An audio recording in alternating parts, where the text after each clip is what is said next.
An Teilfís. Bhí mammy agus daddy ag caint leis na páistí.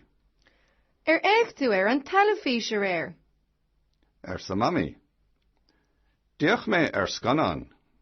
Hahann sé go mórliom sa an mac. Níor éag mé an Teilfís Sa an inín. Cén fá sa daddy. Is fearlam an radio ná an Teilfís. Sa an inín. Ceistena. Ceiste héan. Cé bhí ag caint leis na páistí? Ceiste dó. Cad éach an mac? Ceiste trí. Hahann sé leis. Ceiste cahar.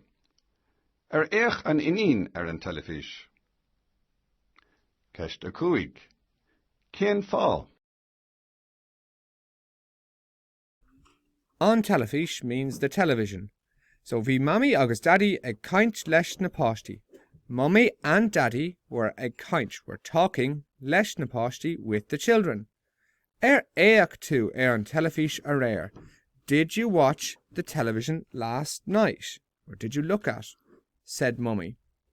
Déach mé, I watched a film. Déach mé scanan. I watched a film. Hadn't sé go mórlumm. I really enjoyed it. Sa an mac, said the son. Níor éach mé an Teilfís san inín. Níor éach mé, I didn't watch the television last night, said the inín, said the daughter. Cén fá? Why? Sa daddy. Why? Asked daddy, or daddy said. Is fearlumm. Is fear, I prefer. Is fearlumm. On radio, I prefer the radio, ná on Teilfís. I prefer the radio over the television, said the daughter.